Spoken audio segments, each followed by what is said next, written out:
OK. Donc, la fonction valeur absolue, quand on veut résoudre une inéquation, je vous ai mis ici, dans le fond, la marche à suivre. Si on veut la recette. Première des choses, il faudra tout mettre à gauche. On va se retrouver à ce moment-là avec un plus grand ou un plus petit égal à 0. La raison derrière ça, c'est pour aller centrer notre... En fait, pour qu'on aille focusser sur les bonnes choses. Être plus grande ou égale à 0, ça va revenir à savoir est-ce que je suis au-dessus de l'axe des x ou au-dessus ou au-dessous de l'axe des x. En d'autres mots, est-ce que la fonction est positive ou négative? Pour répondre à cette question-là, je me devrai d'aller trouver les zéros. Ce sera des points stratégiques. Une fois que j'ai trouvé mes 2 points, ben, on verra là, dans nos problèmes qu'on n'a pas le choix. Il faut se faire un ébauche du graphique. Parce que, une fois que j'ai trouvé mes 2 zéros, est-ce que j'ai besoin des valeurs entre mes 2 zéros ou les valeurs qui sont à l'extérieur de ces 2 zéros-là? C'est l'ébauche qui va me le dire. Et une fois qu'on aura fait ça, on sera en mesure de donner l'ensemble solution. Je reprends ces 4 étapes-là. Comme vous pouvez voir dans le tableau qui est ici, j'ai les 4 lignes qui représentent chacune des étapes. Et là, ce qu'on va aller faire ensemble, 2 exemples. Prenons le premier exemple. J'ai moins 2 valeurs absolues de 3x plus 1, plus 8, plus petit ou égal à 0. Première des choses, lorsque vous voyez ça ici comme ça, plus petit ou égal à 0, je suis en train de vérifier, c'est quand que cette fonction-là est négative. C'est ce qu'on va aller vérifier. La première étape, on dit tout mettre à gauche. On est chanceux ici, c'est fait. C'est fait, il n'y a rien à faire ici. Deuxième étape, c'est trouver les zéros. Trouver les zéros, ça revient à substituer mon symbole d'inégalité par un symbole d'égalité et de résoudre l'équation comme on a fait à quelques reprises jusqu'à maintenant. Donc, moins 2, valeur absolue de 3x plus 1, plus 8. On veut savoir c'est quand que c'est égal à 0. Là, on sait comment faire ça, donc on le résout. Donc, je vais isoler la valeur absolue dans un premier temps. Moins 8 de chaque côté. Donc, moins 2, valeur absolue de 3x plus 1, égale moins 8. Je divise par moins 2 à gauche et à droite, de telle sorte que je me retrouve avec 3x plus 1 égale 4.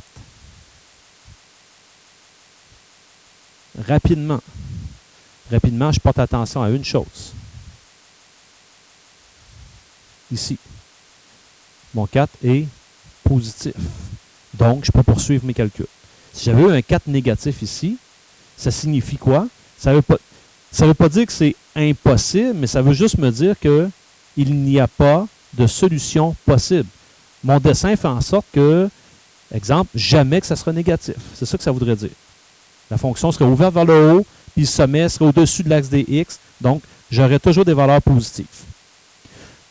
Rendu ici, 2 solutions, en fait, 2 situations qui se présentent. Ça signifie que 3x plus 1 égale 4, ou 3x plus 1 égale moins 4.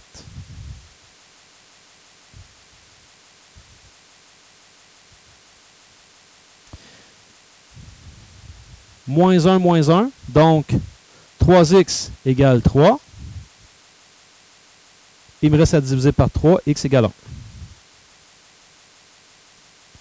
Ou bien, moins 1, donc 3x égale moins 5, x égale moins 5 tiers.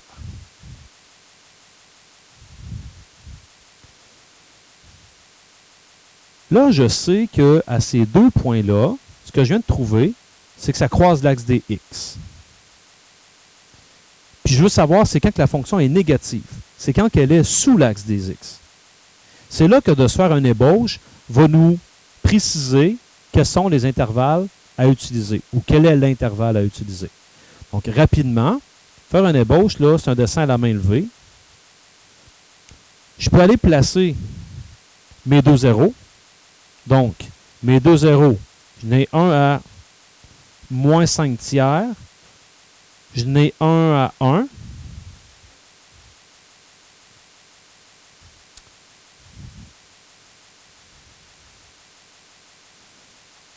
Puis, qu'est-ce que je sais de ma valeur absolue? Est-ce qu'elle est ouverte vers le haut ou vers le bas? Vers le bas, parce que j'ai un A qui est négatif. Bon, si je voulais aller chercher encore plus de précision, je pourrais aller chercher les valeurs de mon sommet. Je vous dis ici, pour décider ou pour répondre à cette question-là, la valeur de mon sommet n'est pas vraiment nécessaire. Donc, je peux me contenter de faire ceci. Ouverte vers le bas, ça fait à peu près comme ça. Et là, en me servant de mon marqueur, je peux aller cibler sur mon dessin. C'est quoi la section que je recherche? En fait, ce que je recherche, c'est négatif. Négatif, c'est ce qui est sous l'axe des X. Donc, j'ai ici, puis j'ai là. Ça, c'est être négatif.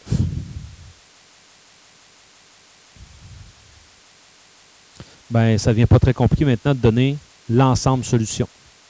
L'ensemble solution ici, Narayan, est-ce que tu serais capable de nous donner l'ensemble solution d'être négatif? Moins l'infini. Oh oui, de moins l'infini à plus l'infini. Hein? Jusqu'ici, donc jusqu'à moins 5 tiers. Union 1 plus l'infini. Merveilleux. Voilà. C'est pas beaucoup plus compliqué que ça. Je pense que je ne vous ai rien appris de nouveau, si ce n'est que vous donner une façon de faire. On va regarder le prochain. À moins qu'il y ait des questions, commentaires, suggestions. Ouais. On poursuit. 2 valeurs absolues de x plus 10 plus grande ou égale à 8. Première étape, tu mets tout ça à gauche. Parce que je veux juste aller vérifier, est-ce que je cherche c'est quand qu'elle est positive ou négative. Donc, j'ai ici 2 valeurs absolues de x plus 10. Ce que je vais faire pour avoir tout ça à gauche, je vais faire moins 8 de ce côté-ci, moins 8 de l'autre côté. Donc, je vais avoir moins 8. Question pour vous. Est-ce que le fait de soustraire 8 va influencer mon symbole d'inégalité et la multiplication? Parfait. Donc, rappelez-vous de ça. Si jamais vous avez à manipuler en divisant ou en multipliant par un négatif, portez attention à inverser votre symbole. Bien important. Ben, pour ici, ça ne change rien. 0. Donc, ce que je suis en train de chercher, c'est quand que c'est quand que cette fonction-là est positive. Donc, être positive, je vais aller chercher, c'est quand que la fonction, elle est au-dessus de l'axe des x. Je la reprends sous la forme d'une équation. 2, valeur absolue de x plus 10, moins 8, égale 0. Et je vais solutionner cette équation-là. Je vous donne 1 minute pour me trouver les deux. OK, donc, vous étiez rendu pas mal là. Là, c'est ici que je me dis x plus 10 est égal à 4 ou x plus 10 égale moins 4. Puis là, il me reste à soustraire 10 à gauche et à droite. Je me retrouve avec x égale moins 6 ici. Et ici, je vais me retrouver avec x égale moins 14. Très bien. Et là, quand je vous dis qu'il y en a qui étaient rendus beaucoup plus loin, il y en a que là, rapidement, ont été se faire une représentation de cette situation-là. Un petit graphique. Ces personnes-là ont été placées leur 0. Donc, quand je regarde ça, j'ai peut-être avantage à faire quelque chose comme ceci. Parce que je sais que je vais travailler dans cette section-là. Donc, je vais aller placer mes deux zéros à moins 14, à moins 6,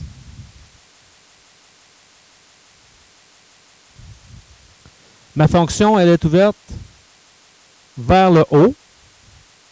Donc, vers le haut, Voilà. Comme ça. On cherchait à savoir, c'est quand qu'elle serait positive. J'ai ça et j'ai ça.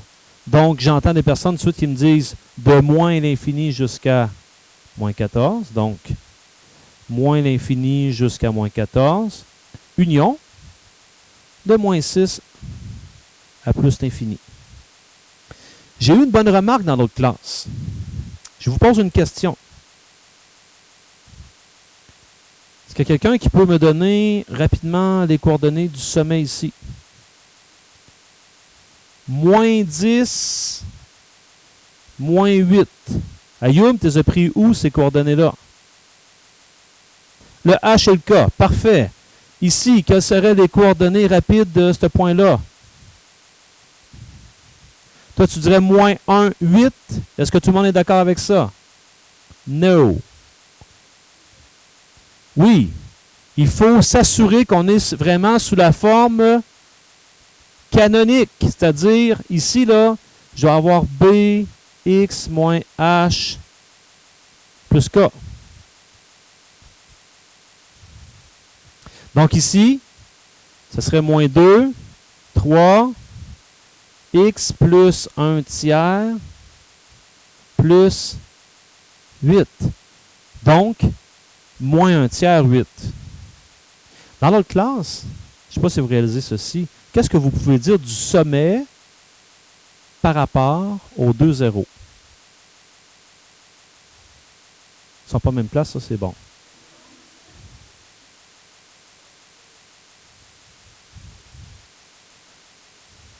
Oui. Donc, si c'est le centre, oui, x égale h. Donc, qu'est-ce qu'on va dire?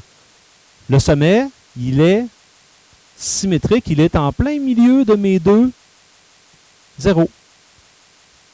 Et comment je fais pour avoir le milieu de deux nombres? Tu les additionnes et tu divises par 2. Donc, si jamais vous êtes mal pris et que je ne vous donne pas la valeur de h, mais que je vous donne la valeur de k, il n'y aurait rien qui vous empêche de dire, OK, moins 14 plus moins 6, ça fait moins 20. Divisé par 2, ça passe à moins 10. Bang, je l'ai. Ça peut être une astuce des fois, ça. Là. C'est toujours symétrique. On n'a pas le choix. OK? J'ai trouvé le commentaire approprié, donc j'ai décidé de je vais vous le partager parce que ça peut être utile à certaines occasions. Quand je dis utile, ben éventuellement, on aura trouvé l'équation d'une valeur absolue. Ça se pourrait que je vous donne juste les zéros, que je vous donne son maximum. Oh, je donne un maximum, ça veut dire qu'elle est ouverte vers le bas. Et si je vous donne juste les deux zéros, vous êtes capable de retrouver avec les deux zéros son H, comme on vient de se dire ici. Et là, à ce moment-là, il y aura juste le paramètre A à trouver. Et ça sera possible à ce moment-là. Je poursuis. Je vous donne 2 minutes pour me résoudre la première inéquation. Ici que je vais vous montrer de deux manières. Ça dépend comment que vous voulez l'observer. Je vais commencer avec celle-ci, OK? Je vais représenter cette situation-là. Dans cette situation-là, j'ai besoin d'avoir son sommet et son ouverture. Avoir son sommet, c'est de faire un peu ce qu'on a fait tout à l'heure avec Ayoub. Je la prends ici, je l'amène là.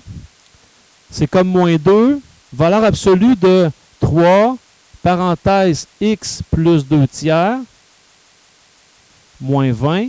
Je veux savoir c'est quand que c'est égal à 0. Le sommet, il est où? Le sommet, il est ici. H, K. Il est à moins 2 tiers, moins 20. Moins 2 tiers, moins 20. Imaginons que le sommet il est là. Et du fait que mon A vaut moins 2, ça m'indique que c'est ouvert vers le bas. Donc, j'ai une fonction qui est ouverte vers le bas comme ça. C'est quand que cette fonction-là sera plus grande ou égale à 0? Jamais. On a notre réponse ici. Aucune solution.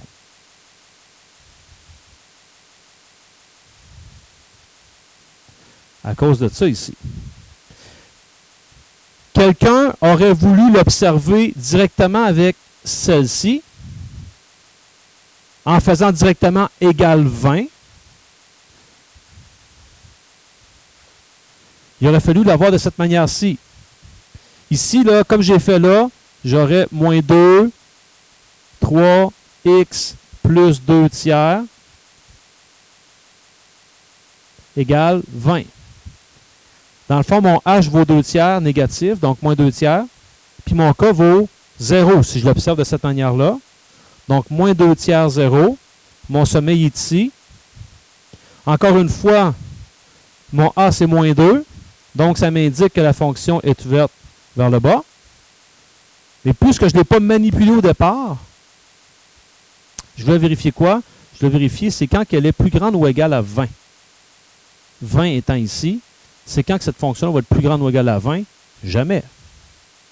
Et qu'est-ce que vous observez de différence entre cette fonction-là et celle-ci, qui est théoriquement la même? C'est quoi la différence entre les deux? Philippe? Le cas. Tout ce qu'on a fait de là à là ou de là à là, c'est une translation du dessin. Et cette translation-là correspond à quoi? Elle correspond à mon cas que j'ai décidé, dans ce cas ici, de faire moins 20. Donc, mon dessin, par rapport à lui, il est descendu de 20 plus bas, par rapport au Y. Donc, vous aurez le choix.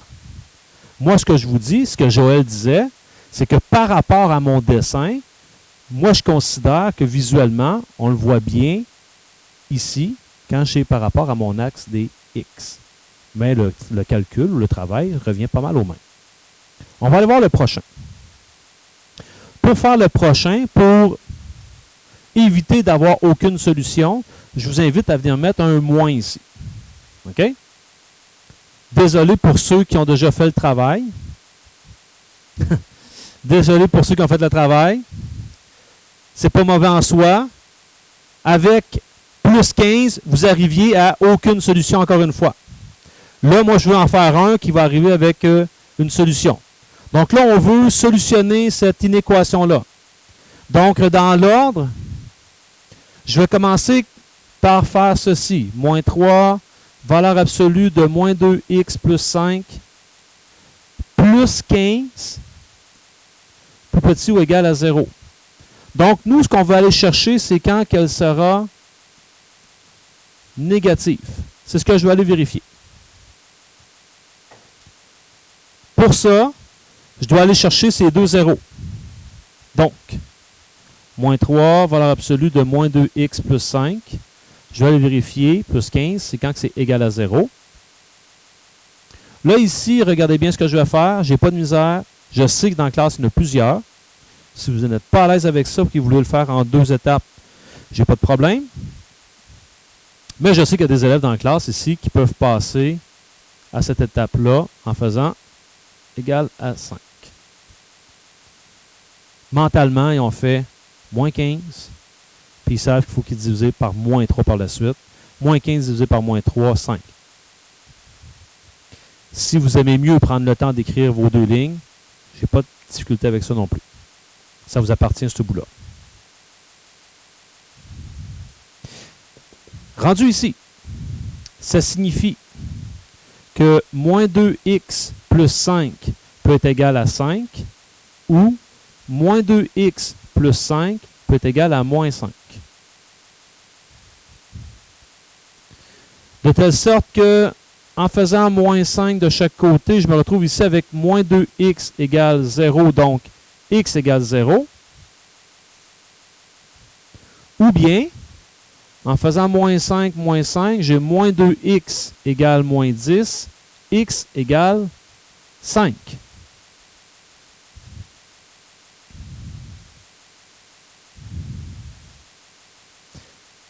« 0 et 5, ce sont les deux endroits où cette fonction valeur absolue-là va croiser l'axe des x. C'est ça que ça veut dire. La question du départ, c'est quand elle était négative. C'est ça qu'on voulait vérifier. Être négative. Allons voir. Ma petite représentation. Ça croise à 0. Ça va croiser à 5. Par le truc qu'on s'est donné tout à l'heure, c'est clair qu'à 2.5, mon h de mon sommet va être là. Pourquoi que c'est ça? Ben, ici, là, je pourrais factoriser moins 2, ça ferait x moins 5 demi. Donc, mon h, je vois bien qu'il vaut 5 demi. Donc, je sais que mon sommet, c'est 5 demi 15.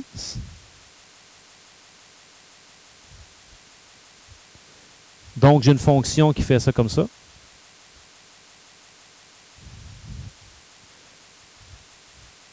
Puis là, on voulait avoir la portion de la fonction qui est négative. Donc, ce bout-là, ce bout-là.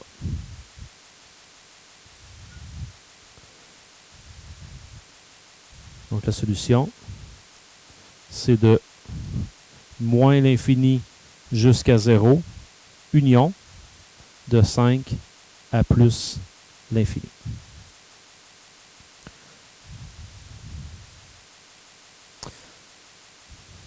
Ça va pour résoudre une équation? Si on projette un peu plus loin, ça veut dire qu'on pourrait nous demander, comme question, on pourrait nous demander de donner le signe d'une fonction valeur absolue. Qu'est-ce que ça veut dire, donner le signe d'une fonction valeur absolue? C'est dire quand elle est positive ou quand elle est négative.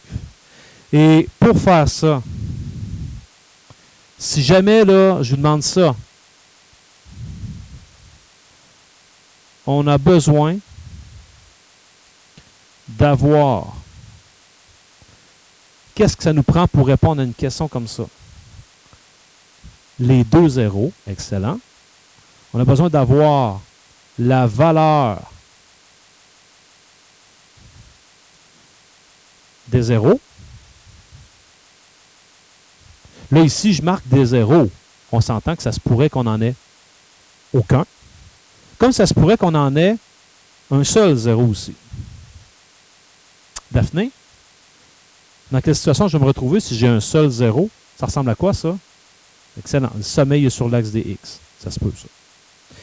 Et quoi d'autre que j'ai besoin pour pouvoir donner mon ensemble solution? Ça me prend quoi aussi? Le signe du A. Et le signe du A va m'influencer sur ma représentation graphique. Donc, ça me prend mes deux zéros, le signe du A pour faire une représentation graphique. Donc, on a besoin d'avoir la valeur des zéros et de la représentation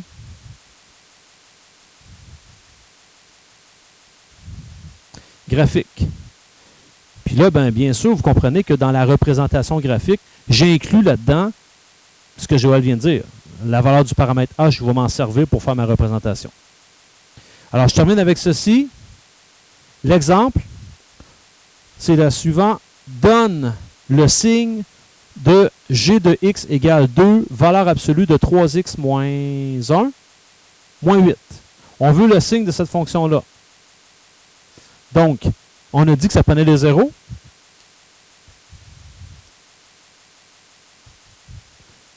Donc, ça veut dire que je vais aller chercher, c'est quand c'est égal à 0. 0 égale 2, valeur absolue de 3x moins 1, moins 8.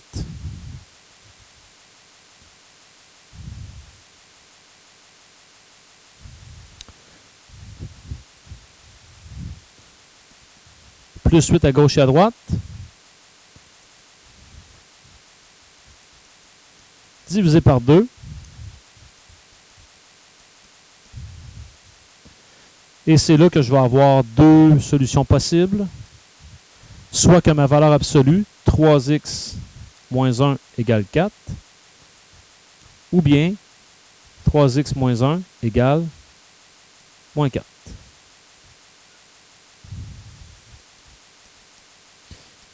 « 3x égale 5, x égale 5 tiers, ou 3x égale moins 3, x égale moins 1. Là, je veux répondre à la question, c'est-à-dire, je veux préciser, c'est quand que la fonction est positive, c'est quand que la fonction est négative. Deuxième affaire, on a dit ça va nous prendre une représentation graphique. On pourrait dire un support visuel. Alors, je vais m'en faire un.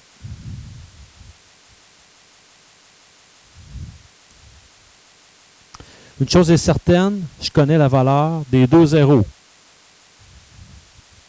À moins 1 et à 5 tiers. Et je sais que la fonction est ouverte vers le haut. Donc la fonction ressemble pas mal à ça. Est-ce que d'avoir la valeur exacte du sommet est importante ici? Pas vraiment. Ni la valeur de l'ordonnée à l'origine, c'était pas vraiment important. Mais là, je vais être en mesure de donner le signe. C'est la fonction g de x. Donc, donner le signe, ça va ressembler à ceci. G de x plus grande ou égale à 0 pour x éléments. Je suis en train d'écrire la fonction est positive pour. Jessica, peux-tu me donner l'intervalle, s'il te plaît, de la positivité? Moins l'infini à moins 1. Excellent. Et de la même manière, j'écrirai g de x plus petit ou égal à 0 pour x éléments. Et la fonction, elle est négative entre moins 1 et 5 tiers.